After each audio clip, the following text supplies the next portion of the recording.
Fala aí galera, beleza? Sejam bem-vindos a mais um vídeo do nosso canal. O vídeo de hoje nós vamos trocar uma ideia sobre o TRXF, mais um mês acompanhando esse fundo. E vamos lá, vamos ver como é que ele tá, né? É um fundo relativamente novo, né, de outubro de 19. Muita coisa já aconteceu por aqui e tudo, e agora eles estão numa crescente muito boa, estão indo numa direção muito boa, né? Ele já tiveram algumas polêmicazinhas do passado e tal, alavancagem chegando em valores bem elevados e tal, e agora ele entrou nos trilhos, e com isso a gente vê o cotista reconhecendo, né? O fundo não para de ganhar cotista, é bem interessante de ver. Eu acho que caiu no gosto do povo aí esse produto. É um fundo de 1,2 bi, patrimonial 105, a cota dele tá tipo assim, uns R$ 110 e tal, 100 mil cotistas, sem nenhum tipo de vacância. Afinal, esse fundo, o grosso dele está em contratos atípicos e tal, então acaba que não vai ter, vacância não é um problema nesse fundo, né? Nem algo que você, assim, não tem muito o que considerar, né? Não é algo nem que entra muito na análise, porque como só tem essa penca de contrato atípico, é bem tranquilo. O único, assim, pênalti que talvez poderia acontecer é se algum inquilino de fato quebrasse, assim, o cara tivesse uma falência brutal. Agora, fora isso, não é nem preocupação. Ele comenta, né, aqui de uns destaques, aquisição de locação de um imóvel para o grupo Mateus, né? A gente vê aí uma loja lá em Belém, contrato de 20 anos. Um forte desse fundo são os contratos longuíssimos, 20 anos. Vocês vão ver no gráfico de vencimento por ano, tipo, muita coisa para depois de 2040. Eles fizeram uma captação na oitava emissão, pegaram aí 130 milhões de reais, fizeram uma emissão até pequena, né? Hoje a gente vê aí, tivesse chamado mais, o pessoal tinha colocado grana. Bateu 100 mil. Eu até imagino que em algum momento, uma próxima emissão, ele peça até mais. Vamos ver aí, né? Acho que é aquela coisa, conforme o tempo vai passando, a gestora vai testando os cotistas e vendo que tá tendo uma aceitação do mercado, ela vai aumentando aí o ticket. Quando também o fundo crescendo, inevitavelmente isso vai ter que acontecer. Bateu aí 100 mil cotistas, pagou 90 centos, aquela porradinha de final de semestre que a gente já tá acostumado. São 53 imóveis, cara, é imóvel pra caramba. Parte de mercado a gente pula, e falando do fundo, ele coloca, né, que o fundo recebeu em junho o pagamento da segunda parcela da venda do imóvel da Sodimac, parte em dinheiro, parte em cotas do EVBI, e aí o fundo conseguiu pagar esses 90 centavos e ainda tem uma reserva de 19 centavinhos por cota. A cota dele valorizou bem, né? Terminou a emissão, a cota foguetou, foi para R$ 110, e olha só o número de cotistas, como é que ele vem subindo bem, né? O fundo mais que dobra de um ano para o outro. Isso também tem muita ligação com algumas casas de análise que foram colocando ele em carteira e tal, e aí cresceu bastante. A liquidez do fundo é muito boa, também impactada por essas movimentações de algumas casas de análise. Ele, né, faz esse comentário sobre a questão da loja Mateus, e é muito bom porque ajuda, né, aumenta aí o mix de inquilinos dele, né? Ele é muito concentrado em açaí e pão de açúcar, então agora ele vai melhorando esse mix, colocando outras empresas para dentro. Contrato de 20 anos, né, não tem nem o que falar. Ele vai comprar, o valor dessa loja é de 60 milhões de reais, sendo que 30 milhões foram pagos em julho de 23 e o restante vai ser pago aí até o final do mês de julho. Então passa a régua nesse negócio, pagando praticamente à vista, né? Ele comenta sobre a oferta, captou super bem e tal, e aí ele coloca, né, a questão que entrou aí na carteira da Levante e tal, e a gente vê que ele está entrando em várias carteiras, Levante, Suno, enfim, várias empresas aí estão botando TRX para dentro, e é um ponto interessante, galera, porque algumas dessas empresas, né, não as citadas, nada a ver com as citadas, mas algumas dessas casas de análise, às vezes os caras colocam o fundo em carteira, passam um tempo eles tiram o fundo em carteira, da mesma forma que eles colocam do nada, eles tiram, né? No caso, assim, algumas fazem isso, são raros os casos, mas tem algumas que fazem isso. Geralmente as que não são muito focadas em fundo imobiliário, né? E aí dá aquela variação na cota, então é aproveitar. Às vezes, fulano de tal tirou da carteira, o fundo está sendo negociado a 110, aí cai para 105, você vai lá e pega e tal. É bom às vezes ficar ligado nessas movimentações. Da mesma forma, o movimento contrário também é uma verdade. Às vezes o fundo hoje está 110, alguém dá compra, o negócio bate 120, aí você que é cotista, né, às vezes tá, sei lá, tá pensando em sair do fundo e tal, você fica sabendo, pô, melhor você esperar um pouquinho que vai ter uma pressão compradora. Então é sempre legal ficar meio que ligado no que acontece. E como é que você vai ficar ligado nisso? Você vai assinar todas as caixas de análise? Não. Você vai entrar ou no nosso grupo de membros, ou você vai entrar no grupo normal do canal, né? O grupo Telegram do canal, porque sempre que tem alguma movimentação, alguém vai fazer o comentário, fundo tal entrou pra carteira do ciclano, fundo tal saiu da carteira do fulano. O pessoal sempre comenta, não tem jeito. Isso aí é uma coisa que é do mercado, né? Esses fóruns todos, né? Não só o meu grupo, qualquer grupo que você entrar, quando entra e sai de uma carteira, o pessoal costuma comentar. E aí, para quem sabe usar essas movimentações, consegue fazer aí, às vezes, um dinheirinho e tal. Enfim, o fundo gerou 1,10, pagou 90, tá aí com acumulado de 19 centavinhos. A gente vê o histórico de distribuição lá. Ele mantém esse patamar de 85 cents, né? Sendo que nos finais, já vem aí desde dezembro de 21, dando porradinha no final do semestre. Legal, né? Legal isso aí. Rentabilidade e tal, tem nem muito o que falar. A gente vê o gráfico aqui. O gráfico dele frente ao IFIX, frente a inúmeras comparações, né? E é um fundo novo para a gente ficar falando muito de rentabilidade, né? A alocação de recursos, como o fundo hoje está posicionado, o foco dele é varejo, daquelas lojonas, big boxes, a gente vai ver. E também contratos atípicos. Ele tem uma mixariazinha de nada em contrato típico, né? Bem pouquinho. Aqui, ó, o Grupo Mateus, que vem ganhando tamanho dentro do fundo, e ele ainda continua, né, concentrado em açaí, concentrado em pão de açúcar. Galera, para ele reduzir a exposição nesses players, vai demorar. Não é fácil. Não é fácil. Ele vai ter que fazer pelo menos aí mais umas... O quê? Depende do tamanho, né? Mas acho que sim, umas 3 a 4 emissões para conseguir diluir o açaí para um patamar, sabe, de uns 30%, 20%, um patamar mais aceitável. Então vai demorar mesmo. É assim mesmo.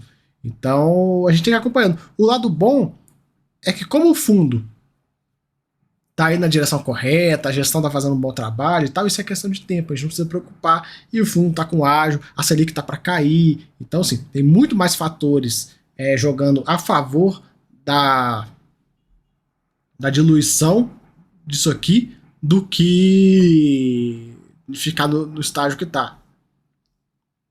Diversificação da BL por inquilino, não tem nem o que falar, várias lojas, inúmeras lojas pelo Brasil inteiro. A gente tem aí uma parte do fundo que é saldo remanescente, né? A multa, que são os contratos atípicos. Tem uma mixariazinha que não é atípico, né? E é lá aquela ponta que eu falei com vocês do vencimento dos contratos, que é um grande forte desse fundo, né? Grosso dos contratos, 2035. E tem um restinho lá para... Restinho não, né? Uma parte considerável para depois de 2041. Cara, muito bom mesmo. Reajuste dos contratos, a gente tem para os próximos 3 meses aí... grande parte sendo reajustada, mas também as dívidas também sendo reajustam, então acaba que fica elas por elas. A estrutura, como é que esse fundo está hoje colocado, né? TRXF, TRXB tem algumas lojas do Pão de Açúcar, o TRXF já tem quase que todas as cotas do TRXB, daqui a pouco ele deixa de existir. E aqui, né, como é que está a alavancagem do fundo hoje? Se a gente pensar, o fundo tem 2 bi em ativo, tem uma dívida de 700 milhões de reais, que dá uma alavancagem de 33%. Já foi muito pior, já foi 50%, agora está tudo sob controle. Se a gente pensar, desses 2 bi de ativo, metade, mais ou menos, a grosso modo, é açaí. Então, por isso que eu falo que vai demorar para diluir isso aqui. Porque pensa, olha só, cara, tem 1 bi em imóveis do açaí. Para ele diluir isso, para conseguir fazer o açaí ficar uma participação pequena, o fundo vai ter que quase triplicar de tamanho para conseguir. Então vai demorar. Mas é um bom inquilino, uma boa empresa, a gente não tem que ficar muito preocupado, mas é um ponto, né? Se a gente for falar assim, riscos do TRXF, concentração em açaí é um deles, alavancagem é outro, e aí a gente vai acompanhando aí as movimentações do fundo, as emissões e tal. Conforme esse fundo for crescendo, vai facilitando, né? Porque hoje ele faz emissãozinha pequenininha, 200 milhões para cá, 100 milhões para lá, tudo mais. A hora que ele meter uma emissão de meio bi, pegar meio bi, já facilita, porque o fundo já vai para tipo 1,5 bi, então um pouco mais. Aí depois vai meter outra de meio bi, também é fácil. Então, é assim, aquela coisa que eu falei, 3 a 4 emissões eu acho que ele resolve, ele consegue endereçar esse problema. Se ele fizer 3 emissões de 500 milhões, 4 emissões de 500 milhões, ele resolve aí, isso aí com certa tranquilidade. Vamos ver o que ele vai aprontar, a gente fica acompanhando. Ágio no secundário já tem, então assim, se quiser chamar, né, é só chamar. Claro que ele fez uma emissão recentemente, é melhor esperar um tempo, dar um tempo para os cotistas digerir. O mercado de fundos imobiliários não gosta de emissão em cima da outra, não tem jeito, a cota pode estar com ágio que for, o pessoal não é muito fã, o pessoal gosta de dar uma respirada e tal, até porque o gestor do fundo imobiliário ele tem que entender que às vezes o investidor tem 10, 15, 20 fundos na carteira e o cara, pô, beleza, tem emissão, o cara vai lá, se dedica, direciona o aporte, mas no mês seguinte o cara quer comprar outra coisa, ele não quer uma emissão de novo do fundo, para final ele fica muito concentrado, então o gestor ele tem que saber fazer isso, tem que saber a hora de soltar a emissão e tal, tem que ver também questão de emissões que estão ocorrendo no mercado. Por exemplo, a gente teve a emissão a LZR e a HGLG juntas, atrapalhou muita gente queria pegar os dois, queria encher o carrinho nos dois e não teve jeito, tiveram que dividir. Tenho certeza, se tivesse um espaço um pouquinho maior entre as duas, o LZR captou super bem, oferta pública, mas assim, o HGLG teria captado até mais, que ele veio depois, né? Então, assim, saber, o gestor tem que saber os fundos, digamos, os fundos comparáveis ao dele e saber a hora de chamar a emissão. Não adianta, né? Por exemplo, o caso do HGLG do ARSR foi um caso. Imagina se tivesse um terceiro fundo grande aí chamando a emissão no mesmo momento. Pô, o cotista fica maluco, ele não sabe o que comprar. Ele não vai ter dinheiro nem para bancar as 3 emissões, aí complica, né? Os imóveis do fundo, ó. Ele tem as lojas do Pão de Açúcar, que não são essas varejo big box, é mais supermercado um pouquinho menor, né? A gente vê aí. A gente consegue ver todas as lojas do Pão de Açúcar que ele tem, tudo contrato atípico e tal, vocês conseguem ver aqui, ó, atípico. E aí começam os big box varejo. Galera, entenda como loja big box, é isso aqui, ó. Quando o cara fala varejo big box, é isso aqui, porque literalmente é um quadrado, não tem o mínimo de arquitetura nessas lojas, é um quadrado, pumba, a loja é um quadrado, supermercado dentro, ponto, não tem frescura, não tem nada, né? Basicamente é isso que o pessoal chama do tal do varejo big box. E a gente consegue ver todos os ativos, sei lá, um monte de contrato atípico, um monte, várias, uma loja mercado extra também e tudo. A única coisa que ele tem de contrato típico, né? Essa loja aqui do Carrefour, lá em Recife, né? Já botando dos Guararapes / Recife. Então, quem sabe ele não vende isso aqui e fica um fundo somente de contratos atípicos. Seria até bom, né? Ainda mais que representa nada, uma michariazinha. E aí, as últimas aquisições dele, né? Que são essas aqui, ó. Macaé, Patinga, Porto Velho, Avenida Brasil, lá no Rio de Janeiro. Tem essa aqui que está sendo construída, o Bramax. Tem essa aqui em Salvador, Mix Mateus, lá no Petrolina Juazeiro. Belém, e a de Suzano, Obramax. Então, sim, o fundo vem aumentando o leque de inquilinos dele conforme o tempo vai passando. Esse fundo também tem alguns desenvolvimentos acontecendo, a gente vê aí a loja da Obramax, a gente sabe que o desenvolvimento costuma ter um cap rate um pouco mais elevado, Leroy também, e o grande ponto, galera, desse fundo que a gente tem que ver é que conforme ele vai ganhando corpo, ganhando nome, a gestão vai ficando cada vez indo na direção mais correta e tudo, ele vai ganhando poder com esses inquilinos que ele tem. Porque imagina o Leroy Merlin chegar para um fundo. Claro, agora não é muito. A loja, o fundo ainda não está tão grande para isso, mas imagina no futuro o Leroy Merlin chegar para o fundo e falar assim: fundo, eu quero construir 10 lojas pelo Brasil, eu quero fazer uma forte expansão aqui. Vou precisar aí de uns 700 milhões para fazer isso. Você banca?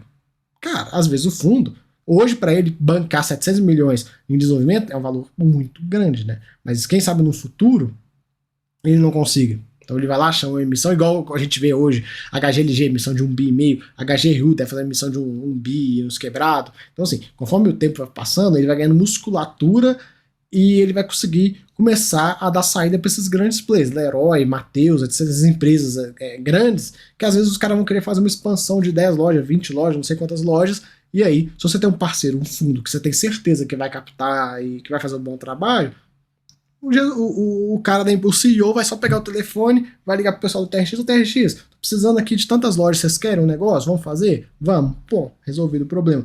Então, vamos acompanhando. O futuro para esse fundo é muito bom. Ele, é aquela coisa que eu falo com vocês, ele entrou nos trilhos, saiu numa direção muito boa, e se ele continuar fazendo emissão, crescendo o fundo, diluindo a alavancagem, vai ser muito bom. Vai ser muito bom. É o que o mercado espera dele, né? É o que o mercado espera dele. E claro, a gente está entrando num momento de mercado, um momento, né, assim, entrando entre aspas, né, que agora a gente vê a Selic caindo, a Selic para cair, a NTNB caindo muito, vai chegar num ponto onde a alavancagem que ele fez, que é uma alavancagem barata, custos bons, ele vai conseguir fazer a alavancagem de novo em valores parecidos. Aí ele pode utilizar de novo da alavancagem para fazer esse movimento. Aí ele vai lá, sobe a alavancagem do fundo de novo, e aí vai diluindo ela. Ele pode fazer esse movimento cíclico. Só que o grande problema da alavancagem, galera, em fundos, é aquela coisa, é o gestor pegando dívida a IPCA mais 8, IPCA mais tanto. Pô, aí não tem jeito, aí destrói o resultado do imóvel. CDI, igual eu vi, qual que fundo que foi, gente, que fez isso? Putz, agora fugiu da minha memória. Mas teve um fundo aí que fez duas dívidas, uma IPCA e uma CDI. Não vou lembrar aqui quem que é. Porque se alguém lembrar, comenta aí pra mim, deu branco. Mas assim, o cara fez uma dívida CDI mais dois, uns quebrados. Pô, destrói com a Selic nesse patamar, destrói o resultado do imóvel, né? Então assim, complicado. Mas é isso aí. Fica aí o vídeo, espero que vocês tenham gostado. Se gostou, se inscreva aí no canal, se gostou mais ainda, venha ser membro, beleza? Live exclusiva, grupo exclusivo no Telegram e vídeos exclusivos. Valeu!